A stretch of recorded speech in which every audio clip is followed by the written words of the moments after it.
latest episode of GeekStorm. I'm Shawn Hilton, your host. Today joined by a new co-host, Mr. Michael Dukes. Normally I'm on that side of the camera, so if you hear snickers or whatnot, that's me.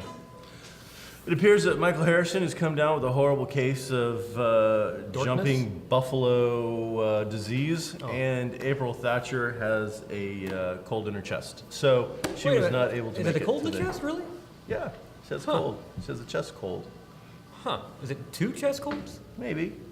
So, we don't have a lot of movies to review today. We're not going to talk a lot about television today. We're not going to go into deep into any comics today. Instead, this is our GenCon special. And everybody else is like, what the hell is GenCon? No, I don't think so. You don't think so? Facebook numbers have jumped due to The GenCon. largest game convention in the world. And now I'm an American, so that doesn't just mean the United States. No. Really is the entire world. The largest game convention, role-playing games, board games, card games, dice games, trivia games, games in general, held right in the great state of Indiana, down in the heart of Indianapolis. And me and Mr. Dukes here happened to crash 4 or 5 days of it. Officially, it's only a 4-day con, but we got down there a little early, got all kinds of groovy with it, picked up all kinds of fun stuff. Mike had several interviews with amazing talents and new creators, and had a chance to speak one-on-one. But before we get into all that, there is the one bit of like late breaking news that everybody already knows, but we need to discuss it as the bat signal goes off. There's been a call for yet a new person to don the cowl, take on the persona of Bruce Wayne, and it is, drumroll please, Ben Affleck. He was a bomb in Phantoms, yo. Daredevil. Yeah. So does Jennifer Garner get to be Catwoman, do we think? Is it gonna be that or J-Lo? Wow. I don't know. I don't know. Either one's good by me, I suppose. So, internet's blowing up, Facebook's blowing up, all social media's blowing up. I've seen it swing. At first it was all negative. Yeah, it started to come back a little bit. A little bit, because now people are like, wait. Remember a little guy named Michael Keaton? Nobody wanted as Batman? It's true. okay. It's Heath true. Ledger as the Joker? Okay. You know, my thinking here is that chemistry-wise, age-wise, look-wise, Affleck versus Cavill, is that Cavill? Cavill together, I think they're going to look good together. They're about, I mean, Cavill's obviously younger, but I think Affleck gives off, Affleck's kind of like this generation's like monster drink or something. He is like kind of our definition of, you know, hipstery, kind of cool young guy, even though he's obviously aging quite, I mean, he's got to be in his mid-40s by now, I would think. I think so. So, but I still think he has that vision. So I think he's going to face off against him real well and look good. I like Affleck quite a bit, actually. I think he's an excellent director, which Argo proved. I think his writing chops, you know, he's got a little statue of a new dude that he owns. So he's doing all right. I mean, this guy's got talent. He unfortunately, I think, has been placed in some bad roles. I liked him as Daredevil. I didn't like Garner as Elektra. I didn't like Ving as, no, it was Michael Clark Duncan as Kingpin, God rest his soul. And I hated Colin Farrell as Bullseye. If I'm gonna lay the blame for anybody on this particular movie at anybody's feet for Daredevil, it's gotta be Bullseye. That was bad. I thought about that, like, that was my first thought, was Daredevil, bad. And I got to thinking about it. It wasn't really Ben Affleck that I didn't like. He did a pretty good job. I thought he pulled off a Matt Murdock well. I thought he pulled off a blind man fairly well. As a sighted man, looking at a blind man, I thought, you know, all right, I think that works pretty well. I just think script-wise, and I have to agree 100%, Bullseye blew. Yeah, he was just horrible. This is awful. It was them trying to update him with the bullseye on his forehead. I get that. There are some characters, spandex will not work. Sure. But I tell you, just the way they took it, it's a little over the top. It didn't work for me. Yeah, it was a sad state. But that's what's out there right now. I don't believe it's an internet rumor. No, if it is, it has been confirmed by everywhere. Warner Brothers has confirmed it. And then the second little bit of comic geeky news we have is some voice stuff is going on with my favorite I could not find Vermin. confirmation. All right, so right now it has been offered to him. It's on the table. If he wants it, it is his. All right, so what we're talking about is Face from the A-Team movie, Bradley Cooper, also a little connection with what we're talking about because he played in Alias, which starred Jennifer Garner, currently the baby's mama to Ben Affleck. So there's a little, it's 2 degrees of separation kind of thing. So Bradley Cooper is been supposedly, internet rumor, offered the role of Rocket Raccoon, my favorite little bit of the Guardians of the Galaxy. I think he's going to steal the movie. That's an interesting choice. So, I mean, what exactly about Bradley Cooper's voice makes someone think Rocket Raccoon? machine gun toting pissed off vermin. I don't know. Bradley Cooper wasn't my first thought. So I'm thinking, on that. The Hangover. I'm like, Raccoon, no. Only thing I can think of is that the cast so far is all pretty good. I would say we're looking at the majority, a bunch of B plus guys, people on the cusp of being A. The guy who's playing Star-Lord isn't quite there yet. This could very well be his breaking point. And if Mike was here, he could pronounce the young lady playing Gamora correctly, but she played Uhura in Star Trek, and she was in The Losers, and Columbina or whatever, so she's an amazing talent.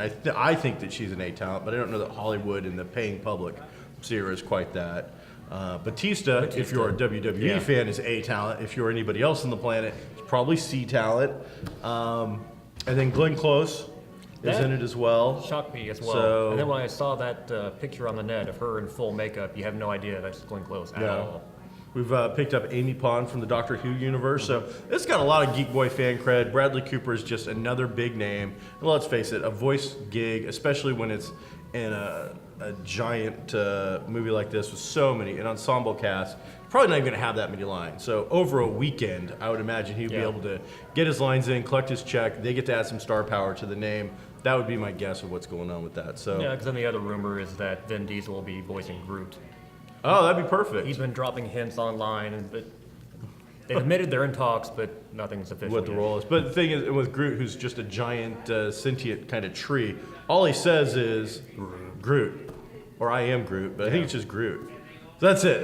You're going to get Vin Diesel just say, that's perfect for Vin Diesel. I am Groot. So hey, perfect.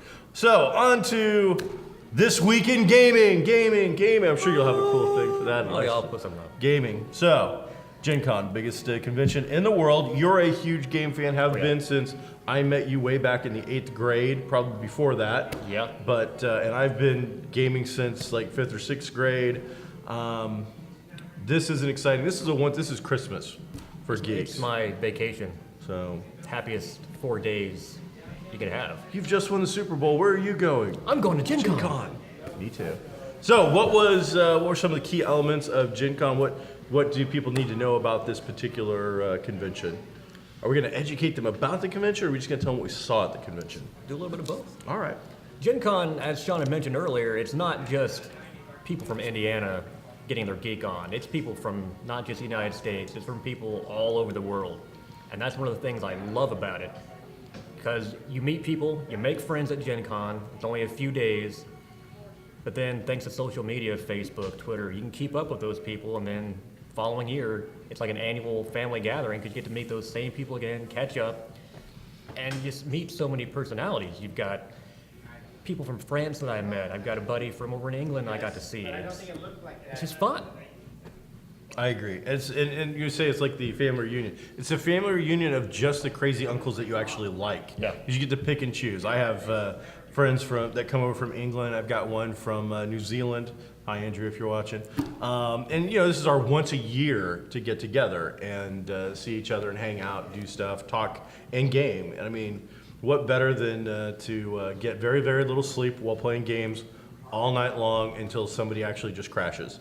So that is one key thing. If you're going to go to GenCon, get a hotel room. Oh, absolutely. I make a mistake every single year.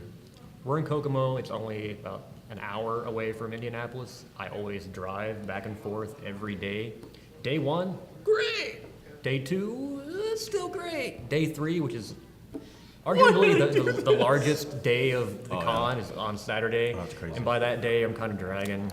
Sunday, I'm like, I don't think so. It's not gonna. I give up. Yeah, there's something about the energy of being down there the entire time and being enveloped in it. And I gotta say that if you can stay at one hotel, and I've stayed at several during GenCon, from Wisconsin to when I was moved to Indianapolis, the Embassy Suites is the party place to be. Now, if you actually want to get a good night's sleep and rest, avoid the Embassy Suites.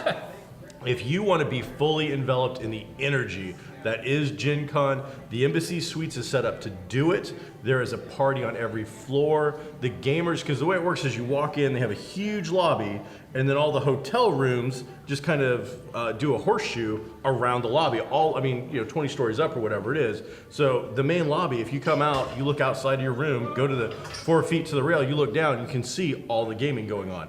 And it all echoes all the way up. Gamers have got banners for their clubs and games hanging over the side of the railings next to their rooms. I mean, you know where everything's at in there. You can walk in and you know that's where this is gonna be and that's where that's gonna be, because they have got flags flying in the lobby hanging over railings. It's a place to be. Plus from like 5 to 7, Monday through Friday. Manager's reception, free alcohol. That's right, free booze. That's a hotel that has figured out how to get some gamers in there. Drunk gamers. That's some interesting games right there. Makes it fun for everybody. Even if you don't play the games, watching that can be a great time. So it's been in Indianapolis, I think going on almost 10 years now. Mm-hmm. So it was originally in Wisconsin, moved down to here. They've picked it up, and it has been a huge boon to the convention scene in Indianapolis. Recently voted, I think, in the Indianapolis Star picked by workers of that area as the favorite convention.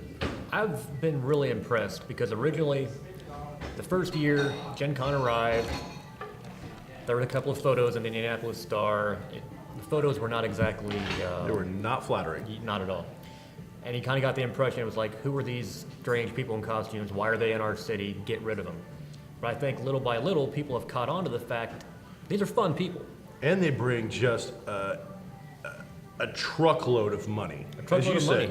And energy. You save up. This is your vacation. Yep. I save up. I mean, this is where I am going. This is the only thing that I do where I go with a budget to spend, not to hold back. I am not. If I'm coming back with this money, it's not like Vegas where I'm hoping to come back with more. No. I am going to Gen Con with the full intent and purpose to drop this money. If I'm taking $1,000, I better not be coming back with more than $999 and like 50 cents. You know. That was all wrong. But the idea is that I should be spending all that. I should have less than $1 in my pocket when I get home. And that's my plan. Something I've noticed, like a couple of my buddies wanted me to look for a couple of books. Find out how much this book is, how much this game is. So I text them like, okay, it's $30. What? I can get that cheaper on Amazon. Yes, you can. Well, all right. But the fact that you have thousands, how many was it, like 49,000? I called 50. I said, this is the year we get 50,000, and the final count was like 49,000 plus attendance, which 49,000 plus people coming in and throwing down wads of cash for all types of games. Amazing. The hotel rooms, because of Gen Con, the State Fair, and the Motorcycle Club, you couldn't get a hotel room practically. They were, I would say, booked at, people were being shuffled around. So 90+% would be my guess, if not higher, on book through. And if you wanted to park, if you owned a parking lot in downtown Indianapolis, my wife came down and had to park, where they got the convention center. She had to park on the other side of the circle to find a place to park. Day one, Anthony and I came down. We had all our camera equipment, had the glide cam. We're like, yeah! So I was telling Anthony's never been there. So I was like, I parked right over here. GenCon Virgin. It's always open. Great. Get there, full. Full. Every place we passed on the way there, full. We'll drive around, full. Finally, far away, tumbleweeds are going past. Like, this one's got a few, yay. And poor Anthony, he's got this little vest on, weighs 10 million pounds, and he's trucking along. Rumor has it they're building 2 new parking garages down there to help alleviate some of this problem. That would be a very welcome sight. There's supposedly a train that's going to be attached from Indianapolis to some outlying area to help people, kind of filter in that way. So there's some plans, I think. I mean, poor Wisconsin, man, they would not have been able to even have thought about handling the. Wasn't that a large reason why they left? Because Wisconsin kind of hit their limit and couldn't really. Yeah, they were pretty much out of room. It's just continuing to grow. I don't see next year we're going to crush the 50,000 finally. Yep. It's going to happen. So game-wise, that's a little history and some of the stuff about Gen Con. Crazy stuff. People in costumes, games, costumes, Doctor Who, D&D, Star Trek, Stargate, Everything. X-Files. If it's geek, it's Pretty much. there. Celebrities, Will Wheaton for the geek fans. He wasn't even there officially. Like, was just there as He was there I'm a for, gamer. I'm gonna hang out. The Diana Jones Award that they hand out on Wednesday nights. Which he won. His show, if you've ever seen it on YouTube, part of the Nerdist channel, is called Tabletop. He plays and reviews board games and whatnot. A couple of role-playing games he's done. He won the Diana Jones Award, and yeah, it struck me as it's kind of funny. I was interviewing a couple of the guys from Pinnacle Entertainment, and they're glancing over at their booth. They're like, "Is that Will Wheaton looking at our stuff?" It is Will Wheaton looking at our. He's buying our stuff. Will Wheaton plays our games. So it's kind of fun, you know, you watch Big Bang Theory or Leverage, you see Will Wheaton, and then you look over and, hey, there's Will Wheaton buying a book right next to me. I can fill you in a little story about some of that. All right, then. So while that was going on, a gentleman who you know very well, who shares some of my initials, sees this going on, and they're like, "Hey, do you want to go over and say hi to him?" He's like, "No, I don't want to go say hi to him." They're like, "What? You've never been shy?" He goes, "No. If I go over, they're going to expect me to just give it to him." And he goes, "He's a celebrity. He can afford to pay for it." So I was like, "That's great." Actually, I noticed that because we caught him on holding Anthony. I was like, get Will Wheaton. So he pans over, and you can see the person you're speaking of talking to someone, and he completely ignores Will Wheaton. Just another gamer. Which So it's funny. Celebrities who typically have more money than the everyday people are just like given this stuff. And I mean, and our truth is, if he were to play your game on tabletop, which is a big if, I mean, that's like Oprah Winfrey saying your book was part of her book club kind of deal. When they did it for Green Ronin's Dragon Age, Okay. they said the sales on that Spiked. jumped. And matter of fact, Chris Pramis, the president of Green Ronin, said that he had a number of people come up to him at GenCon and say watching that episode got them into role-playing. So again, if he were to play it on a show, it's he's the new Oprah of he's the Oprah of gaming, which is kind of funny. Skinny little white dude who's very funny and gracious with all his I will fans. forever think of Will Wheaton as the White Oprah. White Oprah. Imagine that. So, but yeah, you know, it's like you get these celebrities and they're all. I mean, it doesn't matter who they are. Yeah, I've noticed. I would imagine that Nathan Fillion never pays for anything in a geek setting ever in his life, unless he just refuses to accept it. You know, this guy will never have to buy at Gen. Can you imagine Nathan Fillion at GenCon? He ain't buying a drink. He ain't buying lunch. He's got his pick. Who wants to go? You know, people are gonna be throwing down. So You'd know where he was at. Just look for the mob. it's true. So it was fun. I did see Mr. Whedon walking through the hall one day and just was walking like a normal guy. We didn't have an entourage around him, and we left him alone. It's like, you know what? He's trying to play games and have fun. Why should we bother him? He's got a personal thing, like at cons like that. Unless he's there to be a guest, and you know he's supposed to be there signing, he doesn't. No photos, no. Hey, personal time. I had a buddy, all for it. previous Gen Con, he was at, like, hey, Will, can I get your photo? No. Like, come on, is it? No. If I let you do it, I gotta let everyone else do it. No. And I can understand that. I would not want to be stopped every step I go just to have my picture taken. Yeah. And I'm a photographer. I know how it is. All right, so you picked up some cool games. What'd you pick up? Normally when I go in, I've got a huge stack of cash, like you said. This year was a little different because so many stack of little- cash. Well, a little. But there are so many games now being funded by Kickstarter. So there were a couple of those. They gave the offer you could either pay, since we're going to be at Gen Con, we're not going to have time to ship stuff, but we'll have your stuff there. So if you want to come in, pick it up. So one of the Kickstarters I backed was Shadows of Esteren. It's a Gate Publishing role-playing game out of France. It's simply amazing. It's the tagline is it's Ravenloft, Call of Cthulhu, and Game of Thrones all combined. A lot of gothic horror and Gothic violence. horror, and the artwork is very evocative. They've got France. I don't know what it is. They have some tremendous artists over there. I've noticed. If you look at, say, Call of Cthulhu, the American version, and then you look at the French version, miles apart. Really? Matter of fact, Call of Cthulhu has recently had a Kickstarter, and they noticed that, so they've gotten French artists now that worked on the French version of that to work on this new edition. Do you think they'll get paid? I'm not going to answer that. All right. That was me baiting him. But Shadows of Esteren, it's an amazing game, so I ended up getting 3 books from that, a GM screen, a music CD, and normally if you go to Gen Con, you can bring your own book or you can buy a book there. If an artist, designer, writer for that particular game is there, they're normally happy to sign the book for you. These guys went well beyond that. They had their artist, Gawain, sitting there. He would draw a personalized image on your inside of your book, not some little tiny thing. We're talking a good size, and it wasn't like some carbon copy mass. Everyone is unique. So I'm standing there, 'cause I had stood there for a good while waiting to get my stuff, and I'm watching this guy. I thought he was signing his name over and over in the same book. Like, what is this guy doing? I mean, it's French and it scribbles, I don't know. But then as I was standing there, it took form, and I realized, oh my God, he's making this piece of art.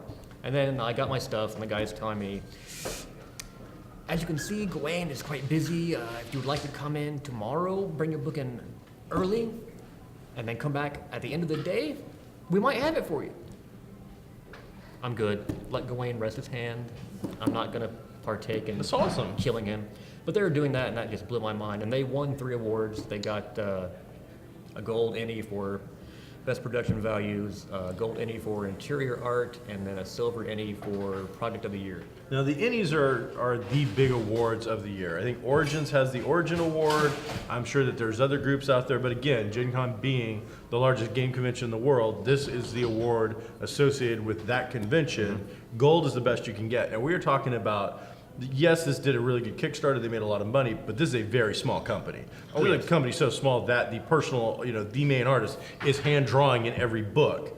So they're going up against guys who created Dungeons and Dragons. We're talking about going up against the guys who built a product that's now probably seen in the eyes of gamers as better, or at least equal to Dungeons and Dragons. That's and something- these guys won the gold, which is the biggest thing you can It win. shocked me because I'm standing there waiting to get my stuff, and I see people walking up, people I recognize in the industry, editors, writers, and they are gushing.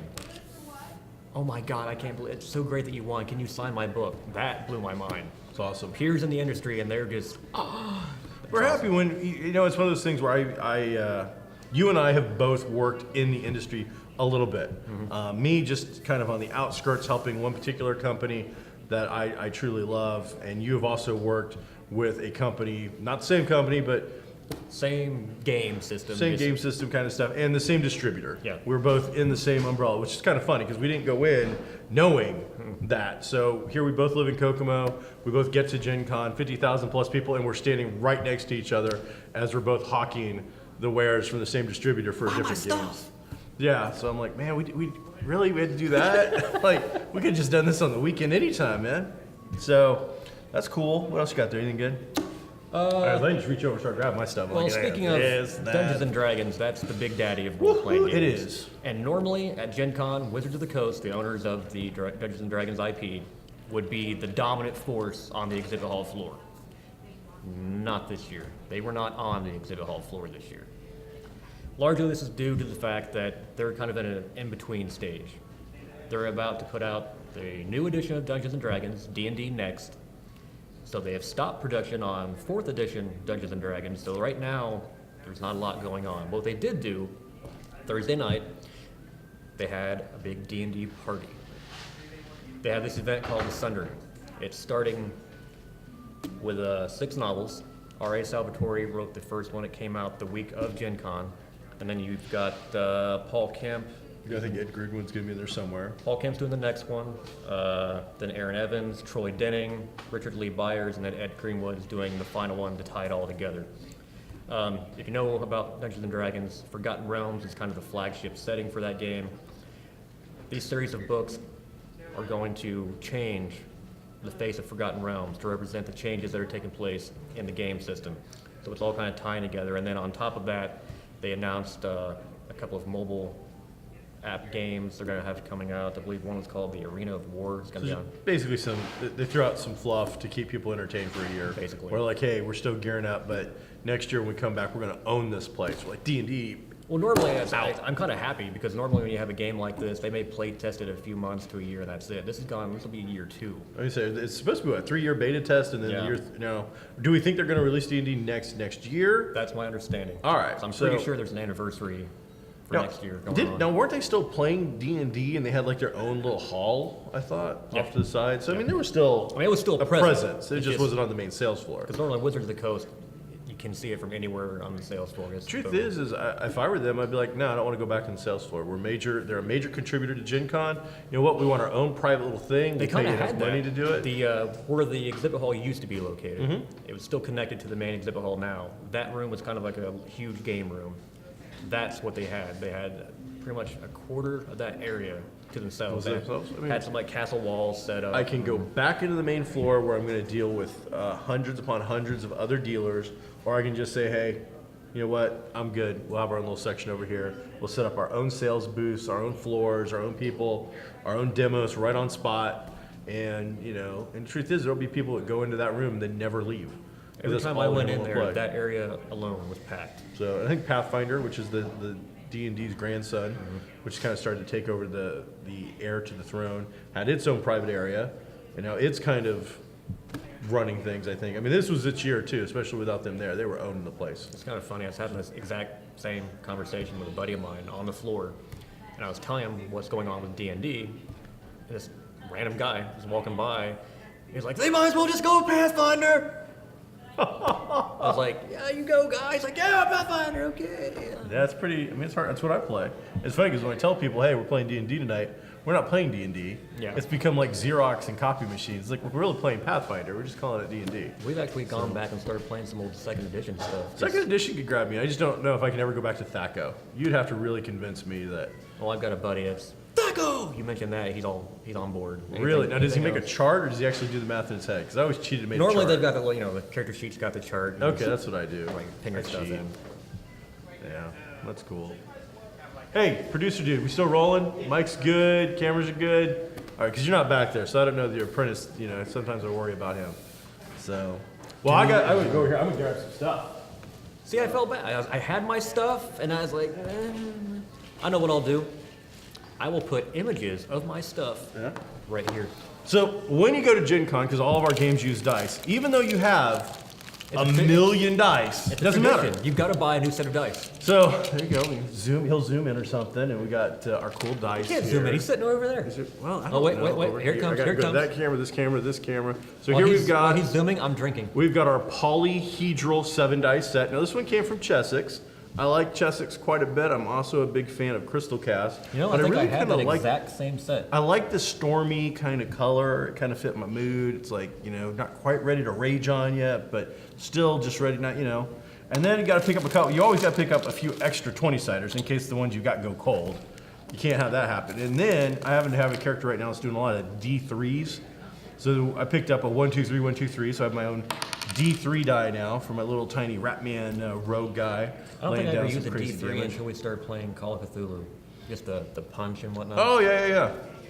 Headbutt check it. By Yep. the way, still to this day we still use that. So yeah, you always if you go to Gen Con, you gotta buy dice. You can have 1,000,000 dice, you'll have 1,000,007 dice when you're done. So and then we mentioned that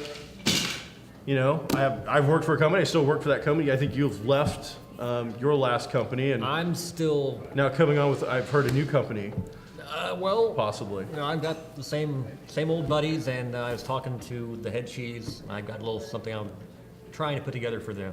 Okay. So we'll see what happens. Is it too early to? Actually, I'd mentioned on our Facebook page that, look today for an announcement about something role-playing game related. Obviously, the entire show today is role-playing game related. Playing. But GeekStorm, as we have it, is kind of focusing on movies and TV and comic books. And I noticed when I started posting things about Gen Con and role-playing, numbers skyrocketed. We're both huge gamer fans. I love gaming. So I was trying to think of how I could do this. I want to review tabletop role-playing games, but not just sit here and go, okay. I don't want to be Vanna White doing her thing. I want to actually show the games. I saw that. I'm watching that. I want to show the games being played. So I've seen a lot of times where people online, they're typing about how they've read the books, they don't quite get it. And I they would gotcha. love to see the game They actually being saw played. it played live. So that's my goal. I want to, we'll review it. We'll take a look what's inside. We'll look at the writing, the design, the Can we do the artwork. cool unboxing thing that's become like the rage on YouTube? Have you seen those? I've seen those. We're gonna just take the plastic off now and show you the game. It's like, really? No. That's crazy to me. I will not waste your time with that. So, But review the game, play the game, and I've got some cool ideas visually what we can do. So that's what I'm working towards. Another thing is it wouldn't be so time sensitive, like this show is. This Sure. show, we shoot it here, and I got to run back and edit it. This way I would have more time to really finesse it, make it look the way I want it to look. So look for it in the future. I can't wait. Hopefully you've got room for a gamer like me, because I want to play that. First two games I want to do are Savage Worlds and Hollow Earth Expedition. Woohoo! Speaking of Hollow Earth Expedition, that's the company that I do some stuff for on the side, and many and very meaningful ways. I act as the GM liaison at GenCon Forum, and I've been a play tester for several things, and I've been lucky enough to actually contribute some material to a few of the books. They Yours have really got me hooked on it. I would have great never bought game. the game if not for you, and my people love it. They're that good. This is a high-action cinematic role-playing game, tabletop RPG. You're gonna be rolling dice. You're doing crazy stuff. You're kind of acting out at the table without actually acting out your game. This is 1930s high pulp. We're talking Indiana Jones right before World War II. So the Nazis are on the rise. We've got a good idea that they're bad guys, but it's not just they're evil, vile things as soon as you see them. Yeah. They'll work up to that. And then the Hollow Earth aspect of Hollow Earth Expedition is kind of in the middle of our little globe. There is its own ecosystem. And the Nazis are trying to deal with that, dinosaurs, and as you can see from our art, we're dealing with dinosaurs getting fed to Nazis. You want to outrun Nazis and leave them to be eaten by giant Tyrannosaurus Rexes. So they put out a travel-sized companion edition, which I need is to pick that up. the entire core rule book, which used to be a $40 hardcover, shrunk down into this size with no major loss at all. All the rule, everything that's in the old book is in here. Some of the errata has been included. They have cleaned it up. The only thing that has really been changed was in the original hardcover, there are sample characters, and the sample characters were in color. And this one, they are reproduced in black and white with gray tone. So, and they're still, even in black and white with gray tones, absolutely gorgeous. The whole thing works really well together, and they chopped the price in half. So for $20, you get the core rule book, the player's handbook, the DMG, your monster manual, all that crap that you usually have to pay for, which would equal between $80 and $100. For $20, you get everything it takes to run this game. I think that's the way to go. A lot of companies are going digest size, and it's perfect. It's easier to carry around. Not It is, a absolutely. big bulky thing, and you've got everything you need right there in the bin. Let's go play, as opposed to, pulling out a mobile library, and it's just a pain. And the other thing, one of the other brand new things that they released this year was a Volume 1 of Hollow Earth Expedition's Perils of the Surface World, which was just flat out, it's 4 amazing adventures for the game. So after you've read the game, you're like, all right, I've done some of my own stuff maybe, but you don't have the time to create your own adventures and your storylines. Boom, a massive tome of 4 different things. I got to play test several of these. I almost wrote 1 or 2 of them, had to back out due to some conflicting stuff, but I'm heavily involved in this. I loved it. It's a great book, and they released that for like $20 as well. So for $40, you get brand new core rulebook with everything you need, and then 4 very long adventures, in-depth stuff. This has been nominated and it has won Ennies. This wasn't available yet. I hope that somebody from the Ennies has the good sense to nominate what I think is one of the finest products from a smaller company out this year. So These are ideal, especially when you get to be our age. You don't even necessarily have the time to go and craft your own scenarios and adventures. So if you've got a book full of them at your fingertips, one night of reading through, next day, your game's good to go. ready to go, and I highly recommend them. And these are really well done. I mean, our first adventure actually won. And it was nominated for an Emmy. The very first thing in here was nominated for one of the biggest awards at GenCon. So this is one. This has been nominated. Several other things have won. So we got that going on. Savage Worlds. Did they have anything new to? I think they released Noir. Savage Worlds had a very, very successful Kickstarter for Deadlands Noir. If you're not familiar, Deadlands is their alternate history Western game. If think Old West meets horror. And Supernatural. Supernatural, and it's got some camp to it. Their tagline used to be, I guess it still is, spaghetti westerns, but with meat. More meat flavor. And from Deadlands Weird West, they went on to Hell on Earth, which is the far future version. And now they've kind of gone back to 1930s for Deadlands Noir. So if you like your hard-bitten gumshoes and for Femme nasty fatales. femme fatales and nasty dames, but you also want to throw in some supernatural funkiness. It's a cool game. Kickstarter got over $1,000. They only wanted, I think, 10 or 15. But $1,000? they wanted 10 or 15,000, I think. Or maybe it's 5,000, but they ended up getting over 100,000. 100,000. You said 1,000. I'm like, No, 1,000 on Kickstarter is not much. over 100,000. 100,000 is much better. I'm like, all of a sudden you're, Mr. Evil from $1 million. I got the hair for it. Really? 1 million? Check it out, yeah. That's it. But They yeah, did well. I mean, the Kickstarter originally was one book, and it became so successful, it went on to a companion book that's actually larger than the main book. That's great.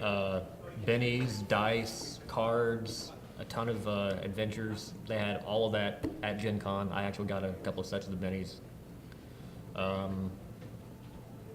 Were they cool chips? Actually, they're the best looking ones out of all of them. Yeah. You know who had the chips first? I'm aware of that, but were they there this year? Yeah. Where?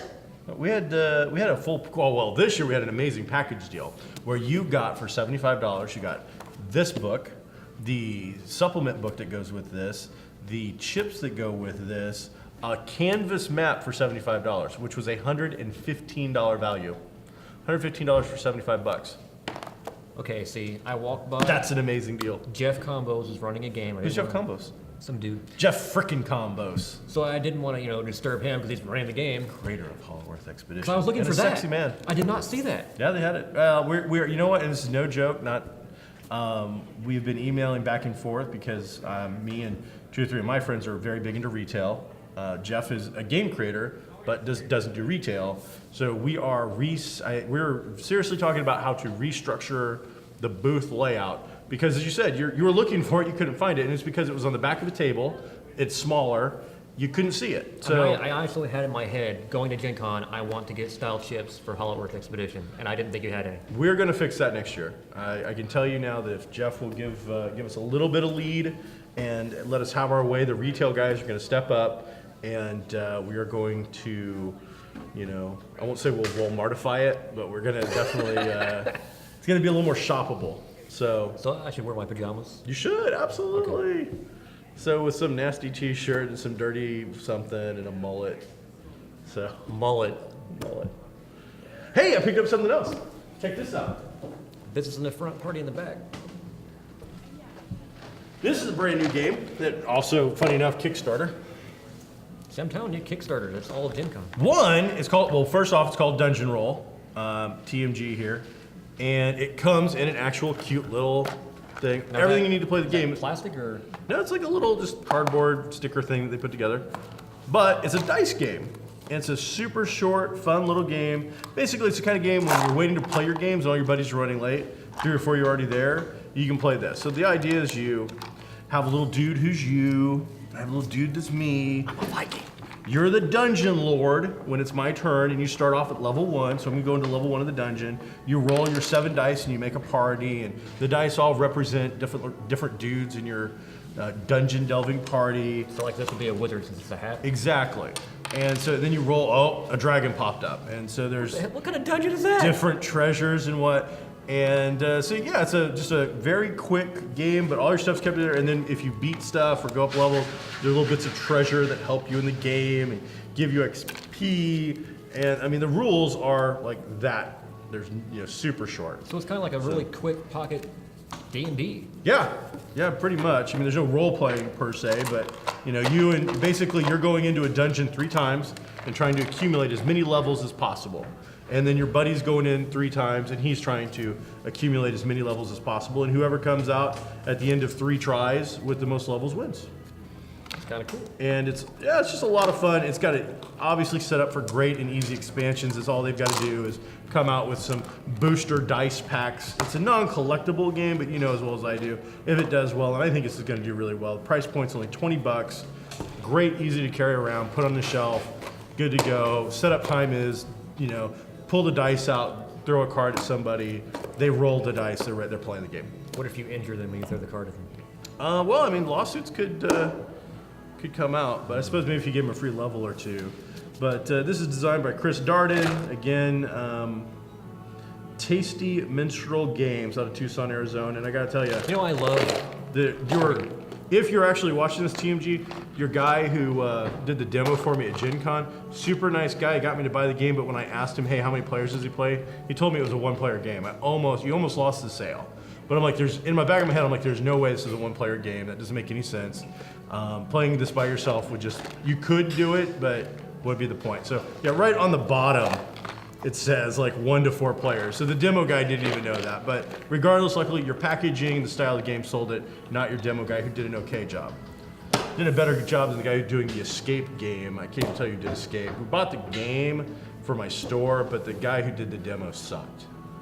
The game takes 10 minutes to play. 10 minutes. How long did it take? A half hour, an hour? He didn't bother to play the game. He's like, here's how you do it. He kind of showed some stuff, and he's like, well, that's the demo. I'm like, your game is 10 minutes long. Your demo should just be play the damn game, or at least half the game. I mean, 10 minutes? That was just crazy to me. I actually felt like, okay. So these guys got me to buy full price, even though I own a store. At the convention, bought one, and then if it comes out to stores, I'm gonna buy 4 or 5 of these, keep them, and sell them. Whereas I did buy the Escape game, but I didn't buy it from them. I've only bought 1 copy, and we'll see. I don't know. So, yeah, awesome stuff. Love GenCon. So much fun. One more thing. What you got? I saw. Right now, my group and I are playing Star Wars: Edge of the Empire. We're having a lot of fun. Is it? Yeah, Fantasy believe Flight it. Games came up with a innovative system using dice to help push the game along. Those dice are a pain in the ass, dude. I thought it would be, and with my players are not big on Extra fiddly dice. little stuff like that. Especially like when you buy a set of dice every year at Gen Con, you don't want to have to go to something completely new and different. They love it. Do they? Okay. Yeah, and they're splitting the game up into 3 books 3 books. because in past Star Wars games, due to the fact that the prequel trilogy had come out, the Clone Wars cartoon, that's what they focused on. It was very Jedi-centric, Okay. and that annoyed a number of people. Jedi were a little too powerful in their opinion. This game is harkening back to the original trilogy. So Edge of the Empire, for instance, deals with the Outer Rim territories, the Han Solos, the Boba Fett's. That's book 1. Okay. Book 2 is Age of Rebellion. That's getting more into being a rebel agent, a spy for the rebellion, dealing directly against the Empire. And then book 3 is going to be Force and Destiny. I could have that name wrong. But anyway, they've got this model where they come out with the beta version of the book first. Okay. Edge of the Empire came out last Gen Con. Picked it up. I picked it up, and some people got a little mad the fact they had to pay for a beta. But it paid off for the company because you had all these people who bought that, played it for a year, get a lot of great feedback, so the game's better for it. Age of Rebellion, big red book, was at Gen Con. I saw a lot of people grabbing it. So Star Wars fans, No. Did you go into the FFG booth? I didn't because I couldn't make it. This is how popular some of these companies are. There was like a wait for Pathfinder or Paizo at one point. Literally, know what the word means. Started at their booth, went around outside of the doors to get into the area, up a flight of stairs, and then kept trucking backwards. All right, not literally trucking because there was no trucks involved, but that was the line was just that long. It was incredible. So, Fantasy Flight Games, they've got a squared off area, it's walled. So if you want to actually get in to see their stuff, you have to get inside of that wall. But their stuff is so insanely popular because they don't just do role-playing games, they're huge and big box, expensive, $100 high board quality games easily. board games. And a lot of people are walking away with, I saw a bag, no joke, about this tall, oh yeah, those San Diego Comic-Con style bags. full. Huge. You gotta be careful when you're walking at Gen Con because if you're not paying attention, you will get smacked. Oh yeah. Random backpacks, and get your foot ran over by bags. something. Crazy. But anyway, yeah, I could not get into the Fantasy Flight Games It was- booth because don't- you had a line going Never stopped. by the around way. it. So I'm kind of doing one of these. Try to see what's in it. Oh, I see Age of Rebellion. I'll never get it. Okay. Yep, it never stopped. I was there till it closed on Sunday. From the day it opened, constantly in and out of the hall. Never saw that line get to a point where it was reasonable to get in. We did get the stink eye from their camera crew, though. Did you? They didn't like being filmed? It wasn't that they didn't like being filmed. It was the fact that we had, Better equipment? yeah. That's great. I I mean, I saw him. I was like, hey, who's that? And I heard Anthony go, I just got the stink eye. That's great. What? Oh, that was Madison. Hi, guys. So yeah, highlight for me, seeing my friends, checking out the new Hollow Earth Expedition stuff from Exile Games Studio, new core book shrunk down to travel size, new set of adventures, dungeon roll, and hopefully a board game that I can get onto the new thing. Best board game I've seen in a long time, Mice and Mystics. So I'll talk more about it, but I'm not going to because hopefully people will be like, hey, I want to hear about that Mice and Mystics game. Really cool looking game, great production value, and I think need to get it onto our version of our tabletop-y kind of thing. We can do that. So it's gonna be fun. But yeah, Plus, Gen probably Con was- easier to test out than an RPG initially. Yeah. So GenCon was great for me. Like I said, it's a vacation. I get to hang out with all my Savage Worlds buddies. You know, these people I've met through working on the game system. I can see them all again.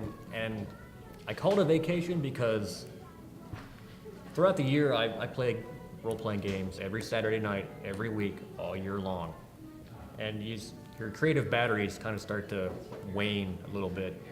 You go to Gen Con, you would think it would be kind of an exhausting endeavor walking around for hours and hours. I get out of Gen Con after that 4-day period and batteries are batteries overflowing. explode. Yeah. Yeah, I agree. I mean, I always come back from Gen Con ready to work on something new. So which we have started working on something new, which we can't talk about yet. We but can't eventually, talk about that. we will talk about it. So that's all I got. Next week, probably back to movies and TV and stuff, and we'll let Harrison blather on about whatever. I will say I saw Kick-Ass 2 this past week. I didn't hear good things. It was Mediocre okay. is what I heard. The first movie, I think, its strength was Hit Girl. Yeah. And it was kind of, I think it suffered from the Jurassic Park syndrome. First Jurassic Park, you'd never seen that before. And it was amazing. Second one was like, Done that, been there. Plus, she's grown up a little bit. she's grown up. The And she idea is really that- wasn't Hit Girl that much in the movie. She's Okay. dealing more with, the typical teenage girl kind of stuff. So, All right. Yeah, I haven't heard great see it things on, about it, Netflix or I something. love Netflix. Cool. All right. See us back here next time on GeekStorm. GeekStorm!